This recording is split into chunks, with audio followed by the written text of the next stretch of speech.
On y va à la campagne, finalement. On est reparti maintenant du côté du petit gibier, puisque j'ai le plaisir d'accueillir Gilles de Valicourt. Le nord de la France nous rejoint, la campagne, les perdreaux, les perdrix, les faisans. C'est parti. Qu'est-ce qu'on fait pour avoir autant d'oiseaux? Alors, pour avoir autant d'oiseaux, bon, c'est assez difficile parce que cette année, malheureusement, c'est pas l'année où on peut dire.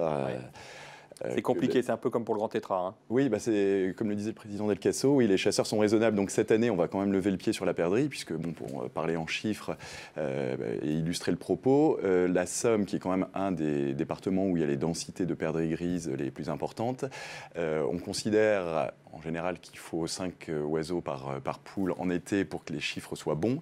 Cette année, ils sont à 1,5. Donc, on est loin des objectifs. Donc la plupart des fédérations n'ont pas forcément interdit la chasse, mais ont appelé les chasseurs à la raison en leur demandant de lever le pied. Ouais, c'est ce qui va être suivi. On attribue ces baisses plus que sensibles à quoi finalement? Là, alors, cette année, c'est relativement simple à expliquer puisqu'on a eu un printemps calamiteux et absolument, on sait que c'est quand même le facteur climatique qui, théoriquement, joue le plus sur la reproduction de la perdrix grise. Donc là, l'explication est toute trouvée. Hein. On a eu un mois de juin dramatique. Comme le dit l'adage, juin fait le perdreau. Donc là, l'explication est très claire. Pour cette année, malheureusement, ça fait maintenant quelques décennies, effectivement, que les populations de perdrix grises s'effondrent. Enfin, personnellement, moi, j'identifie 2 grands effondrements. Il y en a un que je n'ai pas connu, puisqu'il est intervenu à la fin des années 70, début des années 80. On parle de 76-77 comme la dernière grande saison, où en examinant certains carnets de chasse, on se rend compte que les tableaux de chasse ont été divisés quasiment, enfin il y a eu un effondrement, et après cela, les tableaux de chasse, on s'est rendu compte qu'ils étaient divisés par 4. Ensuite, les chasseurs ont appliqué les bonnes mesures de gestion, l'agrainage, le piégeage. L'Association nationale petit gibier, là, on avait eu exactement, il y a beaucoup de mesures qui ont été développées, démocratisées, vulgarisées. Et on était remonté à des densités tout à fait acceptables à la charnière des années 90-2000. Et à nouveau, on a connu quelques mauvaises années. Moi, je situerais ça à peu près en 2007-2008, donc on va bientôt arriver à une quinzaine d'années, où à nouveau, on a connu un effondrement des populations, où, si j'en crois encore certains tableaux de chasse, on a encore eu des tableaux de chasse divisés par 4. Et donc sur des territoires où il se tirait, on va dire 400 perdreaux, sur 200 hectares et quelques dans le Nord, le Pas-de-Calais, la Somme, l'Aisne, l'Oise, on va dire à la fin des années 70. C'est des chiffres qui font rêver. Hein. On est passé au meilleur des années 2000 à, on va dire, une cinquantaine de perdreaux. Et maintenant, on est plutôt à moins d'une dizaine. Donc il y a vraiment eu un effondrement, à mon sens, en 2 phases. Pourtant, on sait que beaucoup de fédérations, les chasseurs s'impliquent à fond sur ces espèces, que ce soit le perdreau ou le faisan.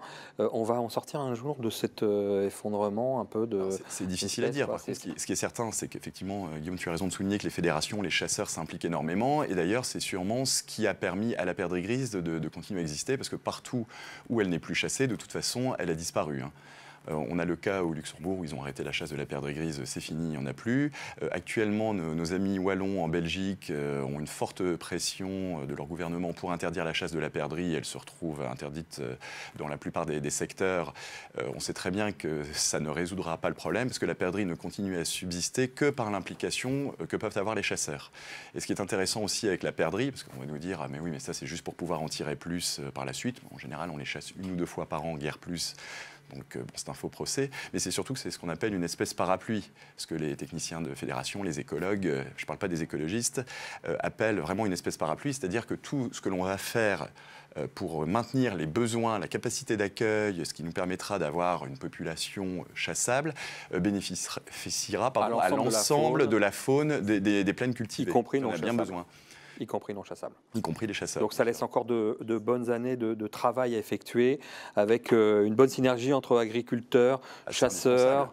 C'est indispensable puisque de toute façon c'est un oiseau, à part, comme l'a dit le président Del Casso, pour la sous-espèce de montagne, mais sinon c'est un oiseau réellement inféodé au monde agricole. Donc c'est vrai qu'on a souvent tendance à incriminer les agriculteurs, mais sans agriculture il n'y aurait pas de perdrix grise non plus.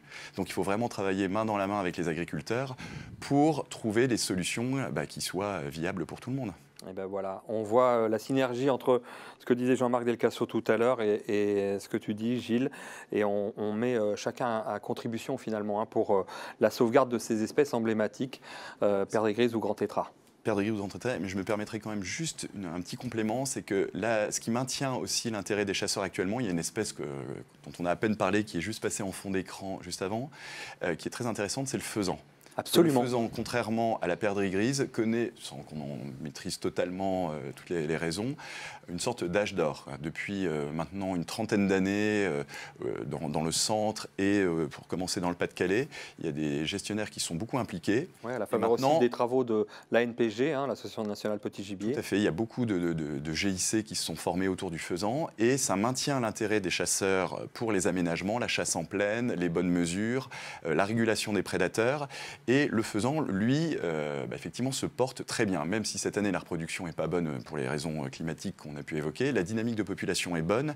Et tant qu'il y aura des chasseurs sur le terrain, et tant qu'on trouvera des raisons de laisser les chasseurs sur le terrain, il y aura de l'espoir pour la perdrix grise. Donc le faisan, à mon avis, c'est une carte qu'il faut vraiment exploiter. Qu'il faut exploiter dans les territoires, on le répète, où ça peut être exploitable. Parce qu'on ne peut pas, dans certains territoires, envisager des développements de populations de faisans. Oui, c'est pareil, il faut revenir aussi sur cette idée, parce que pendant longtemps, quand faisans, oiseaux de steppe, il faut qu'il y ait de l'eau, il faut qu'il y ait un milieu diversifié et tout ça. Moi, j'habite dans une région où on se retrouve avec des très grandes plaines, justement, qui maintenant ne sont pas favorables aux perdreaux. On disait, il n'y a pas d'eau, c'est trop grand, il n'y a pas de haies, il ne peut pas y avoir de faisans. Bon, maintenant, on en voit partout.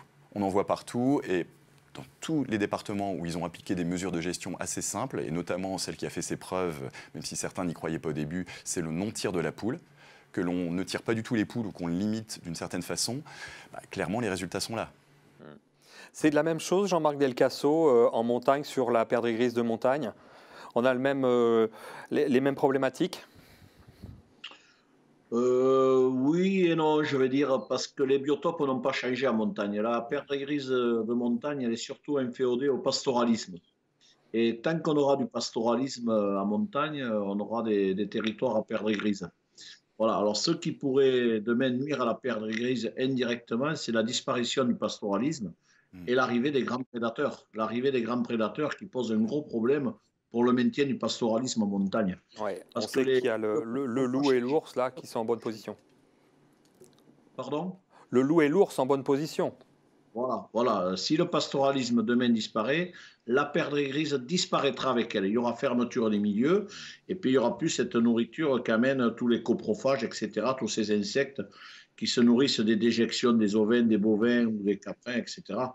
Et quand nous, on fait des réouvertures de milieux, si ce n'est pas associé à du pastoralisme, on va vers un échec. Alors que dès qu'il y a du pastoralisme derrière les réouvertures de milieux qu'on fait en montagne, on voit ces milieux se recoloniser avec de la perdrix grise, bien sûr, mais aussi avec du tétras.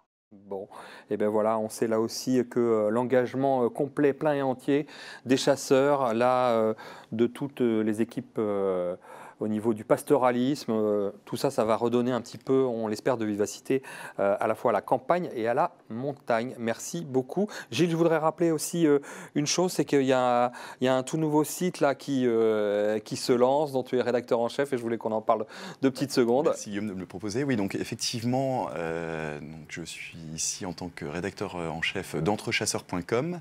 Donc l'acte de naissance vient à peine d'être publié, puisque c'est une toute jeune plateforme en ligne, une plateforme qui a vocation à apporter un maximum de services aux chasseurs.